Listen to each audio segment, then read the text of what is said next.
इस कहानी की शुरुआत में नॉर्वे के एक शहर ओस्लो को दिखाया जाता है, जहाँ पर एक लड़की जिसका नाम जूलिया है, वो अपनी जिंदगी के रास्ते ढूंढने की कोशिश कर रही होती है। सबसे पहले वो एक मेडिकल कॉलेज में फिजिशियन बनने के लिए एडमिशन लेती है, लेकिन जल्दी उसे समझ में आता है कि उसे शरीर में नहीं बल्कि दिमाग में दिलचस्पी है। इसीलिए वो अपने सब्जेक्ट को बदलकर साइकोलॉजी ले लेती है। साइकोलॉजी कुछ वक्त पढ़ने के बाद उसे समझ में आता है कि उसे साइकोलॉजी में नहीं बल्कि फोटोग्राफी में दिलचस्पी है। इसीलिए वो फोटोग्राफी में एडमिशन ले लेती है और अब वो फोटोग्राफी करना शुरू कर देती है।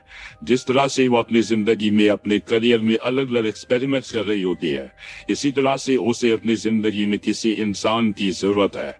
वो एक्सेल नाम के एक आदमी से मिलती है जो उससे उम्र में 15 साल बड़ा होता है। एक्सेल एक कॉमिक आर्टिस्ट है। अब इन दोनों के बीच में 15 साल का गैप है, इसीलिए दोनों तय करते हैं कि ये अपने रिश्ते को आगे नहीं बढ़ाएंगे।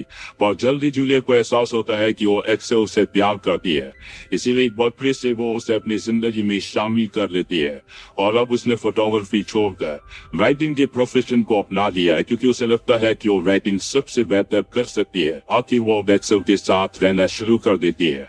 एक्सेल के साथ उसे बहुत अच्छा लगता है और एक दिन जब वो एक्सेल की फैमिली पार्टी में जाती है तो सब इन दोनों को फैमिली प्लानिंग के लिए कहते हैं, यानी कि अपनी फैमिली आगे बढ़ाने के लिए कहते हैं। पर जूलिया इसके लिए बिल्कुल भी तैयार नहीं है, जिसके चलते एक्सेल और जूलिया के बीच में आर्ग्यूमेंट्स होना शुरू हो जाते हैं। दरअसल एक्सेल भी चाहता है कि उसकी फैमिली आगे बढ़े, क्योंकि उसकी एज अब 45 साल की हो चुकी है, जबकि जूलिया 30 साल की है। अगले दिन जूलिया और एक्सेल अपने कुछ फ्रेंड्स के साथ बीच पर जाते हैं। दरअसल जूलिया इनमें सबसे यंग होती है, इसीलिए उसे पार्टी करना, मौज मस्ती करना सबसे ज्यादा पसंद होता है। वो कहते हैं चलो क्यों ना हम डांस करें, और जब सब डांस कर रहे होते हैं तो एक्सेल के भाई की वाइफ को चोट लग जाती है। जूलिया को लगता है कि ये सब उसकी वजह से हुआ है। आपको एक्सेल के भाई की वाइफ एक्सेल से लड़ती रहती है, पर अगली सुबह दोनों के दोनों एक हो जाते हैं, जो देखकर जूलिया को एहसास होता है कि रिश्तों में लड़ाई झगड़ा होना नॉर्मल है, लेकिन सबसे बड़ी बात यह है कि किसी भी रिश्ते में प्यार होना जरूरी है। अब एक्सेल की एक एग्जीबिशन लगती है जहाँ पर एक्सेल बहुत सारे लोगों के बीच में होता है। दरअसल वो बहुत बिजी है, इसीलिए पूरा दिन वहाँ पर बिताने के बाद जूलिया वहाँ से पैदल ही अपने घर की तरफ निकल जाती है। दरअसल अब वो भी फैमिली प्लानिंग के बारे में सोच रही होती है। रास्ते में वो हर एक चीज को ऑब्जर्व कर रही होती है। उसकी आंखों में आंसू होते हैं और तभी वो देखती है कि एक जगह शादी हो रही है। हालांकि उसे इस शादी का इनविटेशन नहीं होता, पर जूलिया उस शादी में चली जाती है, जहाँ पर वो अनजान लोगों से बातें करना शुरू कर देती है। वहीं पर एक लेडी होती है जो अपने परिवार के बच्चों के बारे में बात कर रही होती है। जूलिया उससे कहती है कि अगर तुम अपने बच्चों को ज्यादा प्यार दोगी तो नशे में बुरी आदतों में पड़ जाएंगी, लेकिन उस औरत को उसकी बात ही बहुत अजीब लगती है। जूलिया कहती है कि मैं मेडिकल स्टूडेंट रह चुकी हूँ, मुझे इन सब के बारे में तुमसे ज्यादा पता है। वहाँ पर एक आदमी होता है जो जूलिया की बातें सुन रहा होता है और उसकी बातें उसे बहुत इंटरेस्टिंग लगती है। वो जूलिया के पास आता है और उससे बात करना शुरू कर देता है। इस आदमी का नाम आइविन होता है। ये भी एक रिलेशनशिप में होता है, पर जूलिया से बात करके उससे बहुत अच्छा लगता है। पूरी रात एक दूसरे से बात करते हैं, लेकिन एक दूसरे के करीब नहीं आते और इन दोनों को एक दूसरे का साथ बहुत अच्छा लगता है। अगले सुबह एक दूसरे को अलविदा कहने से पहले ही अपना अपना नाम बताते और वहां से चले जाते। अब जूलिया एक कहानी लिखती है जिसमें वो औरतों के बारे में और फिजिकल रिश्तों के बारे में लिखती है, और जब एक्सेल उस कहानी को पढ़ता है तो उसे बहुत अच्छा लगता है। वो कहता है कि इस कहानी को पब्लिश करवाना चाहिए। वही अब जूलिया 30 साल की होने वाली है और 30वां बर्थडे वो अपने पेरेंट्स के साथ मनाना चाहती है, जो कि अब सेपरेटेड यानी कि डाइवोर्स्ड है। लेकिन उसके पिता कहते हैं कि वो नहीं आ सकती, उनकी बैक में पेन है। इस बात से निराश होती है और वो अपना बर्थडे अपनी मॉम और अपनी ग्रैंड मदर के साथ सेलिब्रेट करती है, जहाँ पर उसे एहसास होता है कि उसके घर की जितनी भी फीमेल्स है वो कभी भी अपनी शादीशुदा जिंदगी में खुश नहीं रही। और अगले दिन जूलिया एक्सेल के साथ मिलकर अपने पिता के घर जाती है, जहाँ पर वो अपनी स्टेप सिस्टर से भी मिलती है और वहाँ पहुंचकर उसे पता चलता है कि उसके पिता बर्थडे वाले दिन अपनी दूसरी बेटी यानी कि उसकी स्टेप सिस्टर की फुटबॉल मैच को देखने के लिए गए थे। ये सुनकर जूलिया को बहुत दुख होता है। हालांकि एक्सेल इस बारे में उसके पिता से बात करना चाहता है, लेकिन जूलिया उससे मना कर देती है। उस दिन उसे एहसास हो जाता है कि जिन रिश्तों को सबसे बड़ा सबसे नजदीकी मानती थी वो रिश्ते उसकी जिंदगी में कोई मायने नहीं रखते। अब कुछ दिन बीत जाते और जूलिया राइटिंग के साथ साथ एक किताबों की दुकान पर काम करना शुरू कर देती है। और एक दिन जब वो काम पर होती है तभी वहाँ पर आइविन आता है, जो अपनी गर्लफ्रेंड के साथ होता है। आइविन जूलिया से मिलने आता है, जूलिया आइवन को देखकर बहुत खुश होती है। आइवन उसे बताता है कि उस रात के बाद वो हमेशा उसी के बारे में सोचता है। दरअसल जूलिया भी उसे हमेशा याद करती है। आइवन कहता है कि हम दोबारा जरूर मिलेंगे। वो उसे बताता है कि वो एक कैफे में काम करता है। उसी रात को जूलिया एक्सेल के भाई और उसकी भाई की पत्नी से मिलने के लिए जाता है, जहाँ पर एक्सेल सिर्फ अपनी कौमी किताब के बारे में और उस पर बनने वाली फिल्म के बारे में बात कर रहा होता है। यहाँ पर जूलिया के बारे में कोई बात नहीं होती, ना ही वो उस पर ध्यान दे रहा होता है। इस बात से जूलिया को बहुत बुरा लगता है। साथ ही उसे इस बात का भी एहसास हो जाता है कि एक्सेल और वो दोनों एक दूसरे से बहुत अलग है। अगली सुबह जब जूलिया उठती है तो उसे लगता है कि पूरी दुनिया रुक चुकी है। वो सिर्फ आइवन के बारे में सोच रही होती है और अपनी सोच में ही वो आइवन से उसकी कैफे में मिलने जाती है, जहाँ पर वो उसे बताती है कि वो उसके साथ जीना चाहती है, वो उससे प्यार करती है।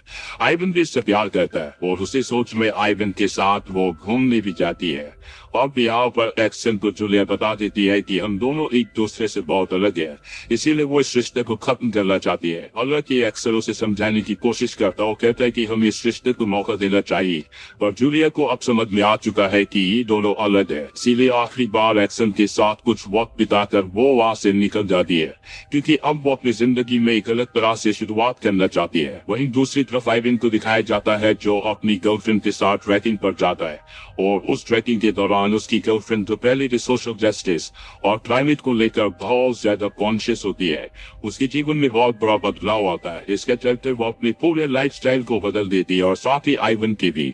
आइवन इस तरह का लाइफस्टाइल नहीं चाहता और अब उसे इस रिश्ते में घुटन होना शुरू हो जाती है, ताकि वो हमेशा जूलिया को याद करता रहता है और वो तय करता है कि वो इस रिश्ते से मूव ऑन हो जाएगा। और वो एक दिन अपनी गर्लफ्रेंड को बता देता है और जब उसका रिश्ता अपनी गर्लफ्रेंड से खत्म हो जाता है तो वो जूलिया से मिलता है और इस तरह से जूलिया और आइवन के रिश्ते की शुरुआत होती है। ये दोनों एक जैसे होते हैं, इसीलिए एक दूसरे की कंपनी को बहुत एंजॉय करते हैं। जो खुशी जूलिया को अपने पुराने बॉयफ्रेंड के साथ नहीं मिलती थी, अब उसे आइवन के साथ वो सारी खुशियां मिलती है। अब एक रात को आइवन के सभी दोस्त उसके घर पर आते हैं, क्योंकि उसने घर पर एक पार्टी दी होती है और यहाँ पर जूलिया बहुत ज्यादा नशा कर लेती, जिसके बाद उसे बहुत ज्यादा हेलुसिनेशन होते हैं। लेकिन किसी तरह से आइवन उसे संभालता है। अगली सुबह आइवन जूलिया से कहता है कि आज के बाद हम इस तरह का कभी भी नशा नहीं करेंगे। जूलिया उसकी बात पर हाँ कहती है। रात को जब वे सो रहे होते तो जूलिया आइवन से कहती कि जब मैं तुम्हारे आसपास रहती हूँ तो मैं अपने साथ रहती हूँ, जो कि एक बहुत ही अच्छा एहसास है। पर आइवन उसकी बात पर ज्यादा ध्यान नहीं देता और उसकी इस इमोशन को इग्नोर करके सो जाता है। हालांकि अब वो आइवन के साथ बहुत खुश है, लेकिन अब भी वो अपने पुरानी बॉयफ्रेंड एक्सेल के बारे में जानना चाहती है। और एक दिन जब वो जिम में ट्रेडमिल पर रनिंग कर रही होती है, तभी वो सामने टीवी स्क्रीन पर देखती जहाँ पर एक्सेल का इंटरव्यू चल रहा होता है। दरअसल उसकी जो आखिरी स्टोरी, उसकी आखिरी मूवी थी, उसके लिए उसे क्रिटिसाइज किया जा रहा होता है। ये सब देखकर जूलिया को बहुत दुख होता है और एक दिन जब वो काम पर होती है तभी वहाँ पर एक्सेल का भाई आता है, जो जूलिया को बताता है कि एक्सेल की तबीयत बहुत ज्यादा खराब है, उसे घातक बीमारी है और जल्दी वो इस दुनिया से जाने वाला, यानी कि उसकी मृत्यु हो जाएगी। ये सब जानने के बाद जूलिया को बहुत दुख होता है। उसे लगता है कि उसे उसके साथ होना चाहिए। वही आइवन को दिखाया जाता है जिसे जूलिया की वो कहानी मिलती है जो उसने उस वक्त लिखी थी जब वो एक्सेल के साथ थी और एक्सेल ने उस कहानी को पब्लिश करवाया था। इस कहानी को पढ़ने के बाद आइवन को ऐसा लगता है कि ये कहानी जूलिया ने अपनी लाइफ के अपने एक्सपीरियंस के ऊपर लिखी है, ये उसी की कहानी है।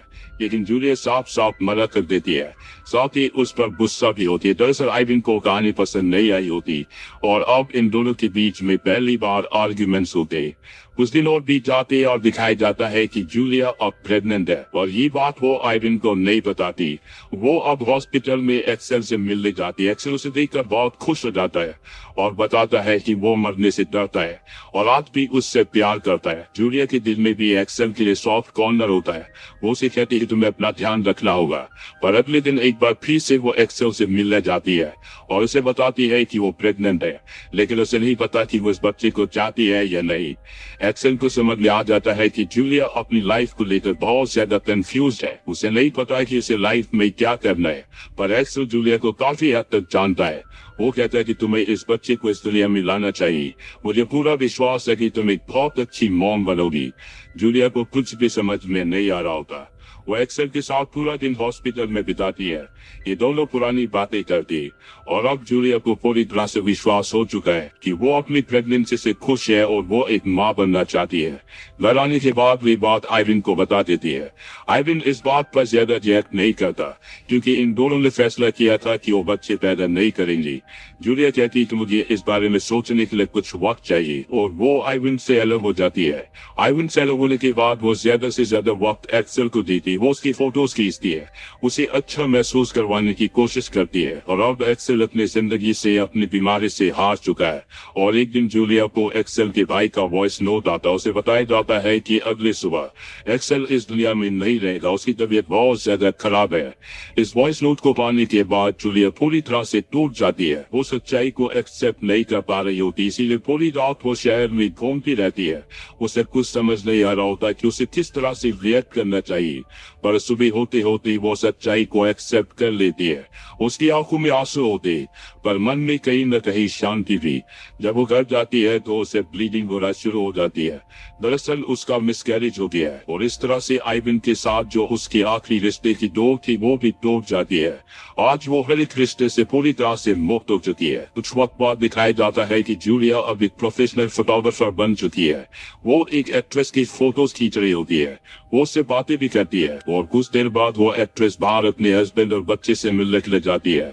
और इस एक्ट्रेस का जो हस्बैंड होता है वो और कोई नहीं बल्कि उसका एक्स बॉयफ्रेंड आइविन होता है। लेकिन वो उसे देखकर बिल्कुल भी परेशान नहीं होती क्योंकि अब उसने खुद भी अपनी जिंदगी का रास्ता ढूंढ लिया है और आइविन ने भी, उसने भी अपनी जिंदगी में किसी को चुन लिया है।